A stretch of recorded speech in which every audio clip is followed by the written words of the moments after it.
Muling nagpatunay ng tapang at tibay ang Alas Pilipinas Beach Volleyball Squad matapos ang dominanteng pagwawagi ni Sisi Rondina at Bernadette Pons sa Women's Division at nina Ranran Abdilla, James Boy Trago sa men's tampok mataas na antas na bakbakan sa PNBF Beach Volleyball Invitational sa Nuvali, Santa Rosa, Laguna.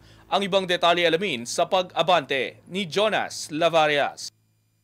Rumatsyada sina Sisi Rondina at Bernadette Pons mula sa isang set down upang talunin sina Sunny Villapando at Dijo Rodriguez 11-21, 21-15, 15-16 sa All Alas Pilipinas Women's Final at sungkitin ng titulo sa PNBF Beach Volleyball Invitational na inorganisan ng Beach Volleyball Republic sa Novales Sands Court sa Santa Rosa, Laguna.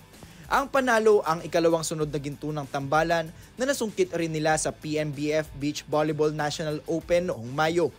Winalis ni Rondina at Pons ang dalawang laro sa Pool A. Dinomina sina University of Santo Tomas standout Cameron Villacruz at Lori Gamboa sa quarterfinal at nilaglag sina Alexa Polidario at Jenny Gaviola sa semifinals upang makabalik sa gold medal match. Sa men's division, kinuha ni Ranran Abdilla at James Boy Trago ang kampyonato matapos ang 21-12, 21-10 na pagdigma sa kapwa national team players sa sina Roniel Rosales at Rancel Varga at nagtapos ang torneo na hindi man lang sila nawawala ng set. Pinangunahan nila ang Pool A bago talunin ng UST na binubuo ni Smeila Salon at Alijad Abdian sa quarterfinals at patumbahin sina Adwin Gopiteo at Lance Molinao sa semifinals.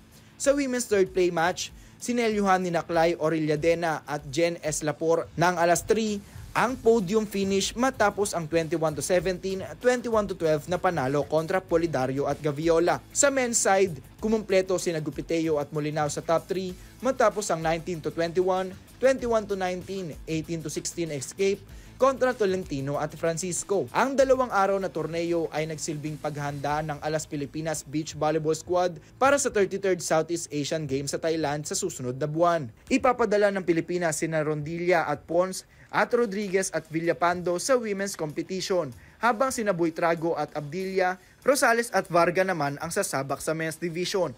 Gaganapin ang beach volleyball mula December 12 hanggang 19 sa Wamark Sports Complex sa Bangkok, Thailand. Ako, si Jonas Lavarias, Abante Sports, now na.